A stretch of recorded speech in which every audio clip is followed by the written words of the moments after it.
Draw हो गया, release हो गया।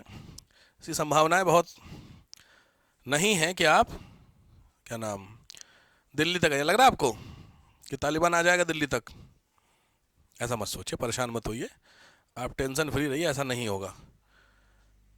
संभावनाएं ऐसी बिल्कुल भी नहीं है, क्योंकि हमारे पास कुछ हो ना हो कोर्ट है। तो आप पॉलिटिक्स के पॉइंट ऑफ व्यू से मत समझिए, क्योंकि कोर्ट जब भी कुछ इस तरीके की चीज़ें होंगी तो उसके लिए रिस्पॉन्सिबल पर्सन कौन है इंडिया में? कोर्ट है। ठीक है, चलो हेडिंग डालिए, तुगलक डायनेस्टी।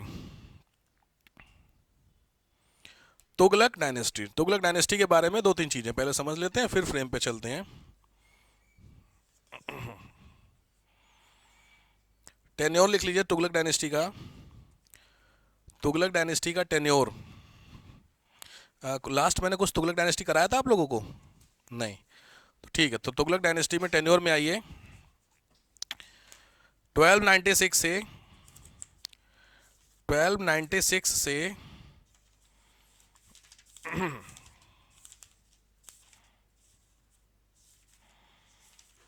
नहीं नहीं, आपका तुगलक पढ़ लो ना अब तो। हाँ ठीक, तुगलक का लिखिए 1320 से 1414, 1320 से 1414।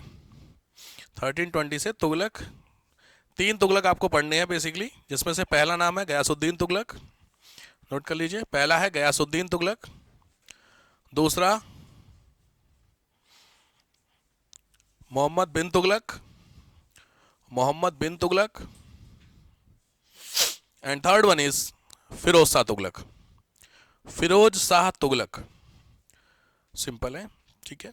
इसमें से जो सबसे इंपॉर्टेंट पर्सन है जिसमें क्वेश्चन की प्रोबेबिलिटी है वो लास्ट के दो हैं। तो गयासुद्दीन तुगलक उतना इंपॉर्टेंट नहीं है जिसपे क्वेश्चन बने, बट हाँ ये है कि चूंकि सिलेबस है दैट्स वाई कवर करना है।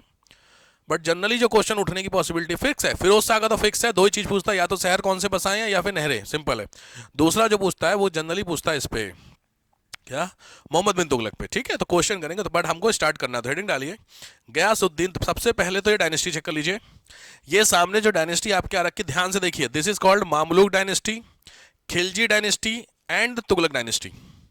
तो तुगलक डायनेस्टी का इंपायर आप देख रहे हैं, तो काफी नीचे तक तुगलक डायनेस्टी पहुंच चुकी है। ठीक है, उसके बाद लोधी डायनेस्टी में फिर वापस से क्या हो गई, सिकुड़ गई थोड़ी सी। तो कुछ रीजन हुआ होगा, उसमें यह हुआ होगा क्योंकि जब तुगलक डायनेस्टी है तो तुगलक डायनेस्टी के टेन्योर के पैरेलल में ही सेंट्रल और साउथ एशिया में दो नई डायनेस्टी बनती है, which is called Vijayanagara dynasty. सुना है? विजयनगर, कृष्णदेव राय, तेनालीराम वाला नाम सुने हो, वो वाली डायनेस्टी बनती है, काफी काबिल आदमी थे। उसी तरीके से एक डायनेस्टी बनती है, वैसे बहमनी सुना, बहमनी पढ़ोगे आगे। तो विजयनगर और बहमनी यहां पे डेवलप हो गई, जो कि किसके पैरेलल थी, तुगलक के। तो लॉजिक बात है, अब यहां का जो बंदा होगा वो अगर उतना कैपेबल नहीं होगा तो फाइट करने के, तो ऑटोमेटिकली क्या होता जाएगा, श्रिंक होता जाएगा। दैट्स वाई लोधी डायनेस्टी सिकुड़ गई आपकी। और फिर लोधी से फाइट करने कौन आएंगे, बाबर। बस सीधी बात, बाबर की कहानी पढ़ोगे आगे तो बाबर कब आएगा, दैट इज, देखो क्या दिया, 1526 लास्ट डेट है। यही वो डेट है जिस दिन पानीपत की पहली फाइट हुई है। ठीक है, तो 1526 में पानीपत की पहली फाइट होती है वर्सेस बाबर। तो बाबर के बाद से फिर मुगल इंपायर इंक्रीज करता है। क्लियर हुआ? तो पहले तो बिल्कुल क्लियर होना चाहिए ये इंपायर। तो तुगलक डायनेस्टी जो है इसको फ्रेम कर लीजिए, केवल तुगलक को फ्रेम करिए। तुगलक वाले मैप को एक बार बना लीजिए। ये हुआ आपका पहला तुगलक डायनेस्टी का मैप, तो आपको पता होना चाहिए ये है, कायदे में देखा जाएगा तो तुगलक सल्तनत का पूरा इंपायर है। कहां से कहां तक है, ऑब्वियस बात है, ऊपर देखिए लाहौर है, यहां पे दिल्ली है, और वहां से होते हुए यहां तक पूरा एम्पायर मदुरई तक फैला हुआ है। ठीक है, दूसरी चीज, यहां पर आपको एक इंपॉर्टेंट प्लेस है, उसका नाम है दौलताबाद। ये बहुत ज्यादा इंपॉर्टेंट प्लेस है तुगलक डायनेस्टी के लिए। क्यों, आगे मिलेगा। एक व्यक्ति है, बंदा मोहम्मद बिन तुगलक, आगे आएगा, उसने अपनी कैपिटल ट्रांसफर की है, that is from Delhi to Daulatabad. क्यों, कैसे, कहां, वो आगे जानेंगे। ठीक है, अभी के लिए ये एक इंपॉर्टेंट मैप है। ठीक है, तो जो आपने मैप बनाया उसमें लोकेट जरूर कर लीजिए दौलताबाद। जहां पे भी आपने मैप अभी बनाया उस मैप में बीचों बीच में दौलताबाद, अपने नाम सुना होगा, देवगिरी है, वो इसी में आएगा। ठीक है, हो गया, बाकी छोड़ दीजिए, बाकी क्या ऐसा इंपॉर्टेंट नहीं है। चलो नेक्स्ट आते हैं, पहला बंदा है आपके सामने गयासुद्दीन तुगलक। हेडिंग डालिए गयासुद्दीन तुगलक। गयासुद्दीन तुगलक, जितने भी काम के फैक्ट्स हैं वो गयासुद्दीन तुगलक के आपके सामने हैं। आपको कुछ नहीं करना, मैं बता रहा हूं, वीडियो अपलोड हो जाएगी आपको, क्योंकि कॉपी पेस्ट यहां से नहीं कीजिए, घर से करिए, बहुत टाइम वेस्ट होगा इसमें, ठीक है, ध्यान से समझिए। एस्टेब्लिशिंग द तुगलक डायनेस्टी, मतलब तुगलक डायनेस्टी के बाद सबसे पहला आप कह सकते हैं जिसने क्या किया है, सेटअप किया है तुगलक डायनेस्टी को। दूसरा पॉइंट है बिल्डिंग तुगलकाबाद फोर्ट, ये केवल मैंने वो निकाल के रखे हैं जो आपके एग्जाम में क्वेश्चन आ रखे हैं, तो हमें कोशिश करना है या तो प्रोबेबिलिटी है या फिर ऑलरेडी आ रखी है वही वाली चीजें, ठीक है। तो मैं फालतू बात, क्योंकि मैंने बताया मिडाइवल के कुल मिला के 4-5 क्वेश्चन आते हैं एग्जाम में, तो 4-5 के चक्कर में पूरी मिडाइवल ना पढ़ो, तुम्हारा नुकसान होगा। उससे बेहतर है वो पकड़ो जो मल्टीपल टाइम आ रखा है, ठीक है, तो केवल वही फ्रेम पढ़ना है। बिल्डिंग तुगलकाबाद फोर्ट, पीछे मैंने दिखा दिया, Tughlaqabad fort Ghiyasuddin Tughlaq build Tughlaqabad fort in 1321। आपको जब नोट करेंगे दो चीजें, क्या नाम है, किसने बनवाया है, कब बनवाया है, ठीक है, क्योंकि आर्किटेक्चर अलग से पढ़ाएंगे जब, तो अलग से आर्किटेक्चर में सारी चीजें मिलेंगी, बट इसी बहाने वहां पे क्या हो जाएगा, रिवाइज हो जाएगा। तो that is 1321 which showcase the military powers of the Tughlaq rulers. The fort was later abandoned in 1327, ठीक है, बट इंपॉर्टेंट नहीं, इंपॉर्टेंट यहां तक। एक्सपेंडिंग द दिल्ली सल्तनत, यानी दिल्ली सल्तनत को तुगलक डायनेस्टी में आगे बढ़ाने का जिसने काम किया वो थे ये भाई साहब गयासुद्दीन तुगलक। कहां किया, देखो, दिल्ली सल्तनत border by bringing Bengal, Utkal, Orissa and Warangal, Andhra Pradesh under his control. Clear, यानी अगर आप आंध्र प्रदेश तक की डायनेस्टी की बात करेंगे, आंध्र प्रदेश तक का एरिया किसने कंट्रोल में किया हुआ है, तो वो गयासुद्दीन तुगलक। आंध्रा के नीचे कौन गया है, मोहम्मद बिन तुगलक, ठीक है। देन सबसे इंपॉर्टेंट देखो लिखा है building an efficient postal system, डाक व्यवस्था अगर भारत में किसी ने बनाई है तो वो गयासुद्दीन तुगलक का नाम आएगा पहली बार। इसके अलावा जब कैनाल सिस्टम आएगा तो वो फिरोज शाह तुगलक है, वो भी मैं आपको बताऊंगा, बट जो पोस्टल सिस्टम होता है उसको किसने फ्रेम, पोस्टल समझ गए सब लोग, पोस्ट ऑफिस वाला हिसाब किताब यार, चिट्ठी ना कोई संदेश है, ठीक। दूसरा क्या है, स्टार्टिंग इरिगेशन वर्क, जो सिंचाई के लिए काम, फिर भी मैंने बोला नाम इनका नहीं आएगा, नाम किसका आएगा, फिरोज शाह तुगलक का। Clear, Ghiyasuddin Tughlaq was the first sultan to start irrigation work. तो पॉइंट समझिए, क्वेश्चन का फ्रेम है कि Tughlaq irrigation work was started by ये और was develop by Firoz Shah Tughlaq, क्योंकि 50 नहर है, सरहिंद नहर, शारदा नहर, बहुत सारी नहर मिलेंगे, वो सब कैनाल्स किसने बनाई हैं, फिरोज शाह तुगलक ने, ठीक है। तो 2-3 चीजें यहां पे हो गया, Ghiyasuddin Tughlaq irrigation work. Repelling Mongol invaders, Mongolians का इन्वेडर्स जो है उसको लेकर के इस व्यक्ति का नाम आया हुआ है, किस सेंस में, देखो, repoll the Mongol invader, restoring Alauddin law. Alauddin का आपको कुछ नाम याद है, अलाउद्दीन खिलजी के लेक्चर में, अलाउद्दीन चालीसा, कुछ याद आ रहा है, ग्रुप ऑफ 40, हाँ, तो अलाउद्दीन का जो पोर्शन था उसको इसने क्या किया है, सेटअप करने का काम किया है, कुछ एक को, ठीक है, रिवोल्ट छोड़ दीजिएगा। फ्रेम क्लियर हो गए। अच्छा, यहां पे एक चीज बता रहा था मैं, क्या, मंगोल इन्वेडर्स में, मंगोलियन में कौन कौन से लोग हैं, आजकल मंगोल बड़ा छाए हुए हैं न्यूज में, नहीं, कौन, चंगेज खान, चंगेज खान, ठीक, और हाँ, क्योंकि आजकल कल देखे आपने कुमार विश्वास साहब ने कुछ बोला, कुमार विश्वास की कहानी पता है, कुमार विश्वास कौन है जानते ना, तो कल क्या बोल दिया कि नाम हमसे आप कमाएंगे, पैसा हमसे कमाएंगे, फेम हमसे कमाएंगे, और आप अपने बच्चे का नाम उस व्यक्ति के ऊपर रखेंगे जिसने भारत को लूटा। समझ रहा किस तरफ इशारा है, पूरा बवाल मच गया, क्योंकि ये स्टेटमेंट किसने बोल दिया, कुमार विश्वास ने बोला है। सही है कि गलत, ये स्टेटमेंट सही है कि गलत,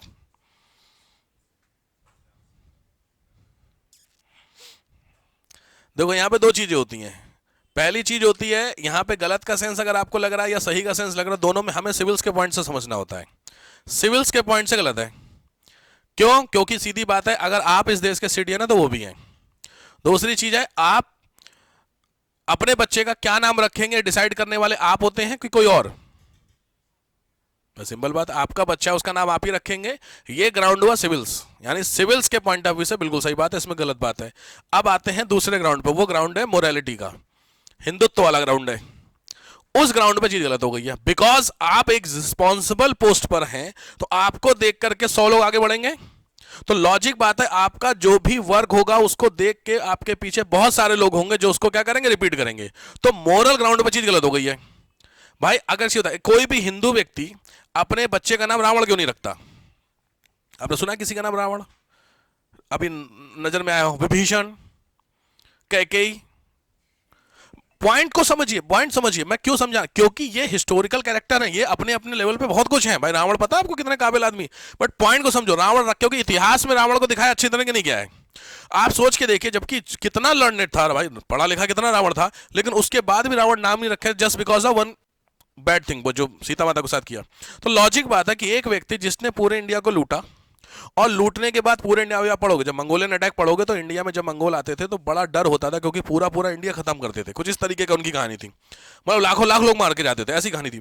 तो उस व्यक्ति के नाम पर आग अपने बच्चे का नाम रखते हैं, रखिए, बट इंपॉर्टेंट है क्योंकि आप जो हैं उसके फॉलोअर बहुत हैं। तो अगर आप ऐसा कुछ करेंगे तो आपकी देखा देखी 50 लोग और होंगे। अब आप ये बोल दो कि हमें इससे क्या करना है, तो फिर ये गलत हो जाएगा स्टेटमेंट। आपको इससे करना पड़ेगा, क्योंकि आपको वहां पे पहुंचाया हम ही ने गया है। बात समझ रहे कि नहीं? कल को अगर हम नहीं, अगर यहां पे एक कॉमन बंदा अपने घर के बच्चे का नाम रख देता, किसी को फर्क पड़ता? आपको पता ही नहीं चलता। लेकिन यहां पे कुछ इस तरीके के व्यक्ति ने, अब लॉजिक बात है, सचिन तेंदुलकर, अमिताभ बच्चन, ये जिस तरीके के अच्छे खासे जो सेलिब्रिटी हैं, ये सेलिब्रिटी कुछ भी गलत काम कर, जैसे एक मैं देख रहा था, इस बड़ा अच्छा कोई चैनल आ रहा था, उसमें सलमान खान से पूछा कितने पढ़े लिखे हो, तो उसने बोला मैं 10th पास हूं, आई थिंक 10th या 12th पास है, मुझे नहीं पता क्या है। आमिर खान से पूछा तुम कितने पढ़े लिखे हो, तो उसने बोला कि मैं ग्रेजुएट हूं। मतलब पहले आमिर खान से पूछा, फिर आमिर खान ने उससे पूछा तुम कितने पढ़ो, तो उसने बोला मैं 12th पास। सलमान इतने ही होंगे, 10th 12th पास होंगे। पढ़ाई थोड़ी इंपॉर्टेंट होती है। पॉइंट यहाँ पे क्या ना, पॉइंट ये पे आमिर खान ने बहुत अच्छी बात बोली, क्या कि ये मत बोलो। अब आप समझ में क्यों मत बोलो? क्योंकि अगर तुम ऐसा बोलोगे कि तुम 12th पास हो, तो लॉजिक बात है तुम एक इंडिया के करोड़ों लोगों का आइडल हो, तो वो तुमको ही फॉलो करने लगेंगे कि नहीं, कि ये बंदा 12th करके यहां पहुंच सकता है, तो हम भी ऐसा कर सकते, पढ़ाई छोड़ देंगे बीच में। प्रॉब्लम समझ रहे हो? तो प्रॉब्लम यहां पे बीइंग अ सेलिब्रिटी आपकी रिस्पॉन्सिबिलिटी बन जाती है। तो जो कुमार विश्वास ने कहा वो मोरल ग्राउंड पे गलत है, लेकिन जो सिविल्स का ग्राउंड है, मतलब जो आपके, केवल अपनी बात कर रहा हूं, आईएएस की बात कर रहा हूं मैं, आईएएस पीसीएस की, जो अगर आपसे क्वेश्चन उठेगा तो आंसर क्या आएगा कि सर इस ग्राउंड पे गलत है। मोरल ग्राउंड पे चेक करने वाले हम आप नहीं हैं। हम कौन है भाई? हमें किसने हक दिया इसको चेक करने के लिए? लॉजिक बात समझ रहे हो? तो यहाँ पे कुमार विश्वास बोल रहे हैं, बहुत अच्छी बात, उनका अपना भी हो सकता है, बहुत कई बार काबिल आदमी कुमार विश्वास, ऐसा बेवकूफ मत समझना कुमार विश्वास को, जाने हो सुने होगा भी कुमार विश्वास को। हाँ, तो कुमार विश्वास ठीक है, मतलब अच्छा खासा है उनका हिसाब किताब। ये बगल में तो रहते हैं, ये पीछे वसुंधरा में, तो हाँ जानते हैं आप लोग, फिर बिल्कुल सही बात है। क्लियर? तो खैर, तो मैं उस बात को पता नहीं, यहाँ से बात आ गई। तो यहाँ पे बहुत ज्यादा हुआ था, इसीलिए लोग बहुत ज्यादा, हाँ अब यहाँ पे मैंने वही चीज बता दी कि अगर आपकी स्पिरिचुअल चीजों पे लेकर के कमेंट कोई कर रहा होगा, तो यहाँ पे बहुत जेन्युइन बात है, फिर आपका बोलना बनता है। इसीलिए सीता माता के रोल के लिए जब उसका सिलेक्शन हुआ था, तो उसको लेकर के बहुत ज्यादा इश्यू हुआ था इंडिया में। ये रामायण बन रही ना मूवी कोई, तो उस रामायण मूवी में सीता जो कैरेक्टर है उनके लिए उसी को लाया गया था। नाम आप समझ रहे हैं? नाम नहीं ले सकता हूँ, समझ रहे हैं? हाँ, तो उस लाए, तो उसको लेकर के इंडिया में तगड़ा रिवोल्ट हुआ, बहुत तगड़ा बवाल हुआ, क्योंकि ऐसे लोगों को मत बनाए। क्योंकि समझ रहे हैं, बीइंग मैरिज दूसरे कास्ट में की है, लड़के का नाम इस तरीके से रखा हुआ है, तो समझ रहे हैं बात को लेकर, तो कहीं ना कहीं थोड़ा सा एक्सेप्टेबल नहीं है हम लोगों के लिए। खैर, तो ये चीज़ समझ में आ गई भाई, नहीं पता चले आपको लगे, क्योंकि कई बार जब क्वेश्चनिंग की जाती है सिविल्स में, इंटरव्यू में, तो आपका एक विजन बहुत क्लियर होना चाहिए, आपको क्या लगता है। तो लॉजिकली बात, हमें वही लगता है जो बीइंग ए सिविल सर्वेंट को लगना चाहिए। बाकी किसी को क्या लगता है उसको आपको फर्क नहीं पड़ना चाहिए। हो सकता है आपको बुरा लग रहा हो, आपको छोड़ दीजिए, क्योंकि यहां पे आप जो लिखेंगे, जो सोचेंगे, वही बोलेंगे। बात समझ आ रहा? तो वही सोचो भैया जो ठीक है। आया समझ में? ये साहब कौन थे? गयासुद्दीन तुगलक साहब थे। ठीक है, चलो नेक्स्ट आओ। ये जो आप सामने देख रहे हैं फोर्ट है, ये है तुगलकाबाद फोर्ट। बहुत इंपॉर्टेंट पॉइंट है, इसको कई जब देखेंगे वीडियो तो नोट कर लीजिएगा, कई बार इसकी जरूरत पड़ने वाली। ठीक है, चलो अब गयासुद्दीन तुगलक के बारे में लिखिए फैक्ट्स। गयासुद्दीन तुगलक के फैक्ट्स मैं आपको बता दूं, दो चार, उसके अलावा जो दो तीन फैक्टर जो मैंने फ्रेम नहीं किए हैं, वो जो बोर्ड पे आपको दिखेगा वो फ्रेम है जो आया हुआ है। जो मैं लिखवा रहा हूं वो प्रोबेबिलिटी ऑफ क्वेश्चंस है। समझ में आ रहा है डिफरेंस क्या हो रहा है? इसीलिए मैंने उसको वहां नहीं लिखा। लिखिए, पहला लैंड रेवेन्यू 1/3, लैंड रेवेन्यू 1/3 किया। नेक्स्ट 1/3, हाँ टोटल इनकम का टोटल 1/3। नेक्स्ट इसमें ध्यान रखिए, अ न्यू रिलीजियस पॉलिसी, एक नई रिलीजियस पॉलिसी की। इस पॉलिसी का नाम कई जगहों पे आया हुआ है लिखने के लिए, कई बार आ रखा है। उस पॉलिसी को बोलते हैं रस्मे मियान। ध्यान से, रस्मे मियान, ध्यान से, रस्मे मियान, ये इसकी रिलीजियस पॉलिसी, आप चाहिए तो डैश करके लिख लीजिए liberal policy. Ghiyasuddin Tughlaq liberal बंदा था, कास्ट को लेकर के, रिलीजन को लेकर के, लिबरल समझते हैं आप लोग, ठीक है। नेक्स्ट, हाँ 1323, 1323 में इसने भेजा था शहजादा, मतलब जो प्रिंस था, जौना खां, जौना खां, यही जौना खां बाद में हिस्ट्री में फेमस हुआ in the name of Muhammad bin Tughlaq. तो कभी भी आपसे पूछे बिन तुगलक का ओरिजिनल नाम क्या था, तो वो था जौना खां, ब्रैकेट में लिखिए मोहम्मद बिन तुगलक, मोहम्मद बिन तुगलक, ठीक है। तो जौना खां कहां भेजा था, डैश करके लिखो वारंगल और मदुरई, वारंगल और मदुरई। गयासुद्दीन तुगलक ने बोला था वो इन्वेजन वाला जो मैंने वर्ड दिया, ठीक है, यहां पे गया था, उनको जीता, हाँ बेटा जीता, और जीतने के बाद लिखो he change the name of Telangana as Sultanpur, Telangana के नाम को इन्होंने क्या कर दिया, सुल्तानपुर रखा। मोहम्मद बिन तुगलक ने तेलंगाना को क्या बोला, सुल्तानपुर, ठीक है। तो कभी भी आपसे पूछे, ध्यान से क्वेश्चन, ध्यान से, कि ऐसा कौन सा किंग था जिसके समय साउथ इंडिया के स्टेट को मर्ज कर दिया गया था नॉर्थ इंडिया में, तो मर्ज मैंने बताया था पिछला वाली कहानी, वो था इन्वेजन, वहां तक पहुंचा था, लेकिन जो मर्जर हुआ है वो किसके समय हुआ, गयासुद्दीन तुगलक ने किया। किसने, मोहम्मद बिन तुगलक। जरा फैक्ट समझ रहे हो, लिख लो इस चीज को, first merger of south India, first merger of south Indian state into north India, south Indian state को नॉर्थ इंडिया में मर्जर, डैश करके, ये गयासुद्दीन तुगलक, स्टार लगाना, बहुत इंपॉर्टेंट पॉइंट, गयासुद्दीन तुगलक,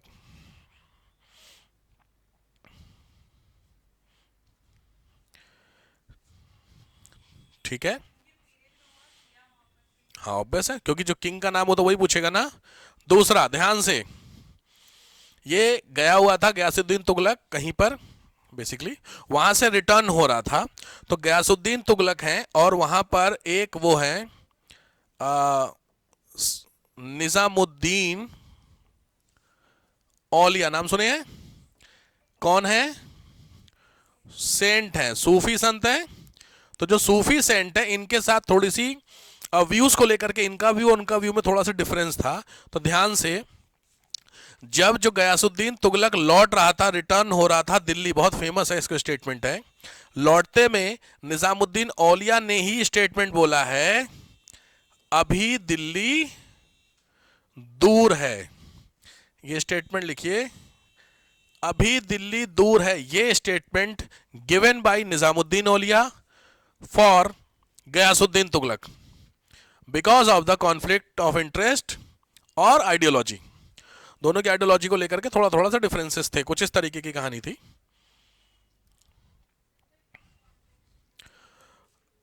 दिल्ली पहुंच रहा था, एक जीत करके, एक स्टेट गया था जीतने के लिए, उसको जीत करके वापस आ रहा था, तो दोनों के व्यूज थोड़े से डिफरेंस थे। तो होता ना कि अभी मैं दिल्ली फिर पहुंच रहा हूं, तो इसने बोला था दूर है, और जेन्युइनली दिल्ली से जस्ट पहले तुगलकाबाद नाम का शहर था, which is setup by him, ये मैं पढ़ाऊंगा उसमें आर्किटेक्चर में। तो जो तुगलकाबाद वाला था, उसी तुगलकाबाद के शहर में इस व्यक्ति की डेथ हो गई। लिखिए, on the same day, on the same day,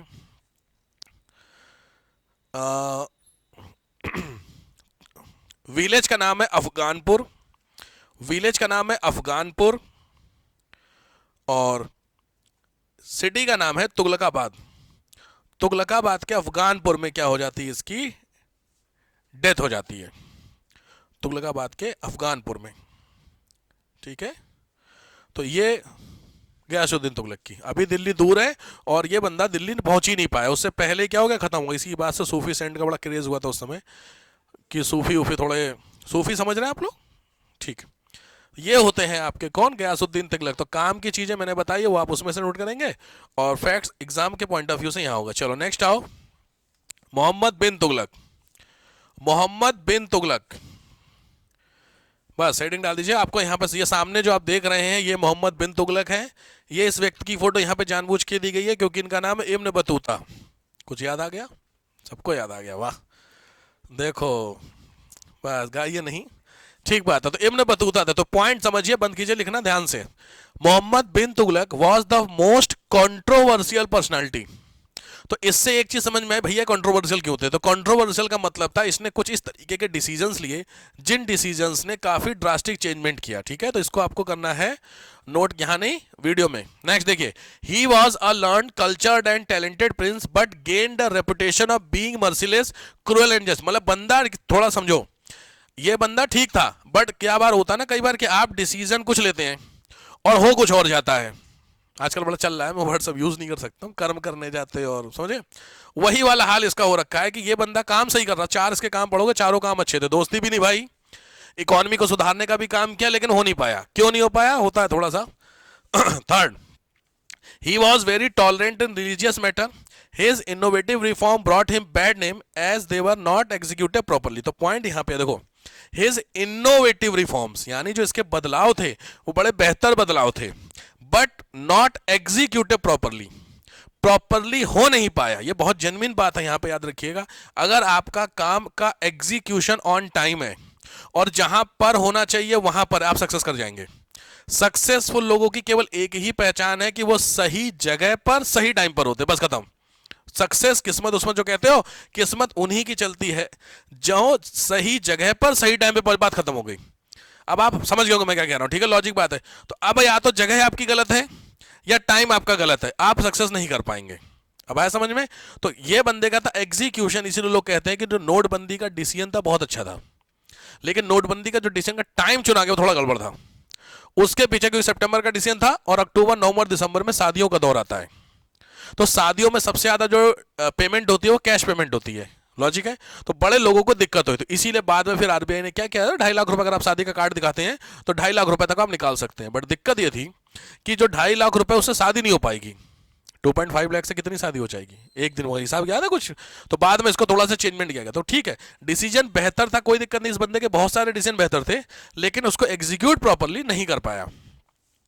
during the time of Muhammad bin Tughlaq, देखो विजयनगर डायनेस्टी और बहमनी, ये दोनों डायनेस्टी पढ़ोगे, विजयनगर डायनेस्टी और बहमनी, ये आपके इमर्ज होते हैं। तो बहमनी साम्राज्य बहुत फेमस है, विजयनगर तो मैंने आपको बता दिया, तेनालीराम, कृष्णदेव राय बहुत फेमस है, ठीक है, वो क्या हुए थे, इमर्ज होते हैं। इब्न बतूता, आ मोरक्कन ट्रेवलर, ध्यान रखना कई बार क्वेश्चन आ रखा, कहां का बंदा है, visited Tughlaq, he recorded his observation in his book किताब अल रिहला, सिंपली भाषा में इसको रेहला बोलते हैं, किताब अल रेहला छोड़ के सिंपली क्या बोलते हैं इसको, रेहला के नाम से इसको डिनोट करते हैं, Rihla. Later he was sent to the China as ambassador. अब यहां पे एक इंपॉर्टेंट फैक्ट्स होता है कि इस बंदे को बाद में मोहम्मद बिन तुगलक ने काजी अपॉइंट किया। काजी समझते हैं, रिलीजियस हेड जो होते हैं मुस्लिम कम्युनिटी के, उसको क्या किया, अपॉइंट किया। क्लियर? तो इसको आराम से नोट कर लीजिएगा। नेक्स्ट आइए, मोहम्मद बिन तुगलक के बाद देखो, मुझे तो हो गया आपका, ये डिसीजंस की बात करता हूं मैं। तो डिसीजंस में जो सबसे पहला इसका डिसीजन था, जो मैंने बताया, इसने 4 डिसीजन लिए, चारों गलत हो गए, जिसमें से पहला डिसीजन क्या था, heavy taxation in Doab. Doab समझते हैं? दोआब मतलब होता है 2 रिवर के बीच का क्षेत्र, जो 2 रिवर होंगी उसके बीच का एरिया क्या होता है, दोआब। ध्यान से, ये है आपकी गंगा इधर और इधर से यमुना, तो ये जो बीच वाला था, ऑब्वियस बात है उस समय इंडिया का सबसे ज्यादा क्या था, फर्टाइल एरिया होगा। तो फर्टाइल एरिया पे इसको लगा कि अगर मैं सबसे ज्यादा टैक्स लगाऊंगा तो इनकम अच्छी होगी। सोच गलत थी? नहीं, लेकिन दिक्कत ये होगी कि उसी साल वहां आ गया फेमाइन। समझ गए? तो एक एक करके आप समझोगे किस्मत कहां खराब होती है। तो इस बंदे ने सोचा, अच्छा क्योंकि यहां से टैक्स कलेक्शन बेहतर हो सकता था, बट जिस साल इसने टैक्स को इंप्लीमेंट किया उसी साल वहां पे क्या आ गया, तगड़ा वाला फेमाइन। तो जब आप समझो, डिसीजन निकल गया है, प्रिपरेशन हो चुकी है, सब कुछ हो चुका है, और अचानक से वहां पे क्या आ गया, फेमाइन आ गया। अब रेनफॉल नहीं हुई, रेनफॉल नहीं तो अकाल आ गया। जब अकाल नहीं हुआ तो लोगों ने क्या कर दिया, मना कर दिया, साहब टैक्स नहीं दे पाएंगे। और टैक्स नहीं दे पाएंगे तो अल्टीमेटली होता क्या, समझो, आप एक्सपेक्टेड हो कि साहब मेरे को कहीं से 2 लाख रुपए आएंगे, तो आपने अपनी पूरी प्रिपरेशन कर ली है, बात समझ रहे हो, क्या मैं ये खरीदूंगा फिर ये खरीदूं, बात हो गई, सब कुछ हो गया, एडवांस आपने दे दिया क्योंकि पेमेंट में पूरी उससे कर दूंगा, ऐसे हुआ। और अचानक से पता लगा कि जो 2 लाख देने वाला बंदा वो निपट गया, कुछ और रीजन ले लीजिए, ठीक है, वो नहीं दे पाया, अब आप फंस गए। तो आपका एडवांस भी चला गया। भाई एडवांस भी आपने किसी उधार लेकर के दिया होगा कि आपकी 2 लाख की पेमेंट आएगी, मैं करवा दूंगा, तो ना तो उधर ही हो पाए ना तो उधर ही हो पाए। ये इसका पहला था। तो हैवी टैक्सेशन क्या था, दोआब में, खास करके गंगा यमुना में। दूसरा देखिए क्या होता है, दिल्ली टू दौलताबाद, ये बहुत इंपॉर्टेंट, मैंने पीछे भी बताया था दौलताबाद, ये बहुत इंपॉर्टेंट डिसीजन है इसका, दिल्ली से दौलताबाद लेके जाना। ध्यान से समझिए पहले, ये है आपका दिल्ली और ये है Devagiri which is called Daulatabad. तो इसने जो कैपिटल थी उस कैपिटल को दिल्ली से दौलताबाद ट्रांसफर किया। अब ध्यान से देखिए, he desire to shift the entire population, Barani says not a cat और a dog was left. Simply है, मतलब एक बिल्ली या कुत्ता कुछ नहीं बचा था, सबको वहां से चला गया था। ठीक है, next left the reason for the move were very practical. फिर वही क्वेश्चन, आंसर क्या, बहुत प्रैक्टिकल था, but the method adopted was impractical. इसने अब यहां पे क्वेश्चन है सर क्यों गया देवगिरी, तो सिंपल बात है, देखो यहां पे दिल्ली में आपका है राज्य, मतलब जो आप कैपिटल, और आपका पूरा एरिया यहां तक है। तो लॉजिक बात है, यहां से कंट्रोल करना थोड़ा सा पॉसिबल नहीं है भाई। समझो, ये आपका एक एम्पायर है, इस एम्पायर में यहां पर आपका हेडक्वार्टर है, समझ रहे बात को। तो इस जगह से इस पूरे एम्पायर पे कंट्रोल कर पाना थोड़ा सा नहीं अच्छा नहीं, उससे बेहतर है अगर मैं लगभग बीचों बीच पहुंच जाता हूं, अप्रॉक्सीमेट सेंटर, तो यहां से चारों तरफ मैं आसानी से क्या कर सकता हूं, नजर बना सकता हूं। गलत तो नहीं बात है, लेकिन समस्या बहुत है, capital transfer is not a easy thing यार। पूरी पूरी कैपिटल कैसे ट्रांसफर कर दोगे, बात समझ रहे, कितना पैसा लगेगा, कितना कुछ सिस्टम काम करेगा। तो मैंने क्या बोला कि क्वेश्चन बहुत अच्छा था, बट क्या था, जो मेथड था कि सभी लोग यहां से सामान बटोरो चलो, नहीं होता पूरा पैक करो चलो, वो चीज पॉसिबल नहीं है भाई। बात समझ में आ रहा, तो ये चीज पॉसिबल नहीं थी। Entire population was made to travel around 1500 kilometre, यानी जो पूरी पॉपुलेशन तुम्हारी दिल्ली से देवगिरी चलनी थी, कितनी किलोमीटर, 1500 किलोमीटर आपकी पूरी पॉपुलेशन चलेगी। कैसे चलेगी बताइए, उस समय तो ट्रेन भी नहीं थी, हवाई जहाज की तो बात ही छोड़ दीजिए। तो लॉजिक बात है, क्या ऑप्शन बचा, पैदल। तो पैदल अगर 1500 किलोमीटर तुमको चलने को कहते चलोगे, तो प्रैक्टिकली भाई लॉजिक है, कितना चले हो पैदल, कहीं मौका मिला चलने का, कहां पे, वैष्णो माता, यहां गए होंगे पैदल, लगभग कितनी है वहां पे, 14 किलोमीटर की शायद है ना अप्रॉक्स, हाँ। तो 13-14 किलोमीटर, और उससे लंबा पैदल चले गई 21 वहां गोवर्धन, हाँ 21 है वो 22-21 है।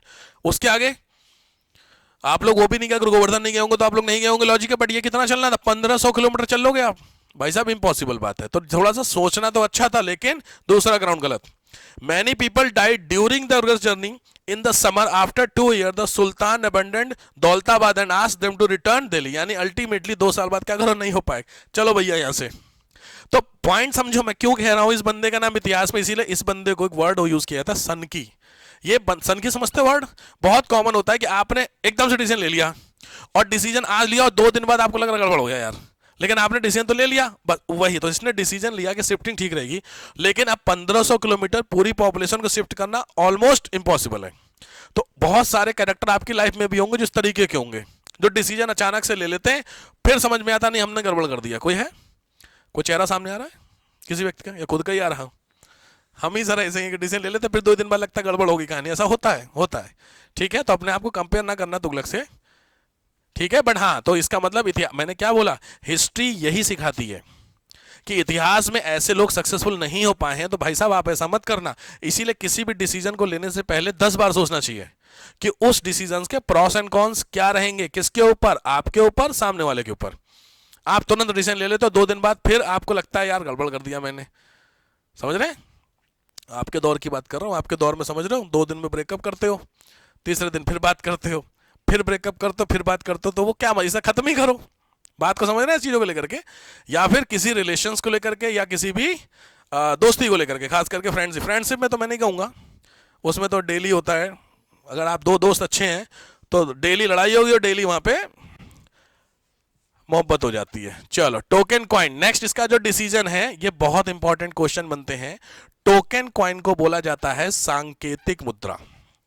वेट करिए, टोकन कॉइन को क्या बोलते हैं, सांकेतिक, यानी एक ऐसी करेंसी है जिस करेंसी की वैल्यू तो उसके बराबर है जिससे वो बनी हुई है, लेकिन इसका जो आपको सामान मिलेगा वो उस मतलब किसी और कॉइन को मिलेगा। सिंपल तरीके समझिए, ये पहले समझ लो टोकन कॉइन क्या है। देखो, ही इंट्रोड्यूस टोकन करेंसी और copper coin. His main aim was to save precious metal like gold and silver and introduce more money in circulation. मतलब क्या हुआ, मतलब ये हुआ कि अगर आपको गोल्ड कॉइन चलाने हैं तो आपको गोल्ड कॉइन को गोल्ड से ही बनाना पड़ेगा। अब लॉजिक बात है, गोल्ड कॉइन की जो प्रेसियसनेस होती सबसे ज्यादा होती है, तो इसने ऐसा सोचा, देखो दिमाग सोचो क्या बढ़िया था, लेकिन गलत जगह पे आ गया था। इंडिया में खतरनाक लोग रहते हैं। इसने बोला गोल्ड कॉइन की जगह मैं सिल्वर कॉइन चलाऊंगा, वो कॉपर कॉइन चलाऊंगा, लेकिन उस कॉपर कॉइन की जो वैल्यू होगी वो गोल्ड कॉइन के बराबर होगी। आप समझ गए? इसको क्या बोलेंगे? Token currency. लग रहा है ना एक तरीके से टोकन टाइप का है। अब इसका अच्छी चीज, बढ़िया बात है। अब इसका नुकसान सबसे बड़ा क्या हुआ? नुकसान ये हुआ कि गोल्ड तो सबके पास था नहीं, लेकिन कॉपर तो था। तो लोग इतने खतरनाक थे, उन्होंने घर में कॉपर कॉइन बना लिया और मार्केट से गोल्ड कॉइन के बराबर का माल उठा लिया।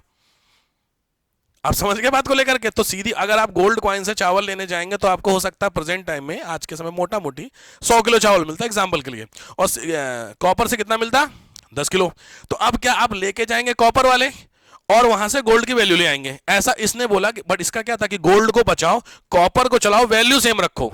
नहीं होता है। बट गलती कहां कर गया? क्योंकि लोगों ने घर में मिंट बनाया, मिंट समझते हैं कॉइन वाली, घर पे मिंट बना के कॉपर कॉइन छाप मारे और ले लेके मार्केट से पूरा मार्केट उठा ली। तो सीधी बात है, डिसीजन यहां पे हुआ। ठीक है, देखो, had same value as silver tanka का जो सिल्वर का कॉइन था उसी की सेम वैल्यू होगी, but minting the copper coin was not retained as monopoly of government. बस सीधी बात है।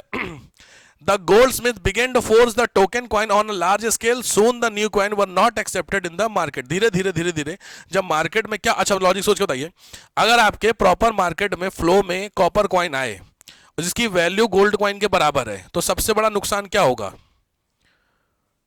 गोल्ड की वैल्यू घटेगी, ऑब्वियस से बिल्कुल रिड्यूस होगी। दूसरा सबसे बड़ा कॉइन, दूसरा रीजन क्या होगा? दूसरा जो सबसे इंपॉर्टेंट रीजन होगा वो होगा ब्लैक मार्केटिंग। भाई आपके पास 100 रुपए की नोट है, उसकी नोट को मार्केट में लेके जाओ और उस नोट से 1000 रुपए का सामान मिले, तो फिर तो मजे ही आ जाए।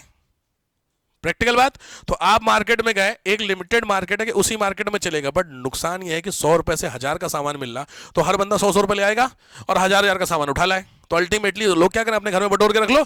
जब बटोर के रख लोगे तो क्या हो जाएगा? Black marketing. तो सबसे बड़ा जो नेगेटिव इंपैक्ट हुआ वो है। तो ये वो इसके क्या है सामने क्वाइंस हैं जो बेसिकली इसने क्या किए थे?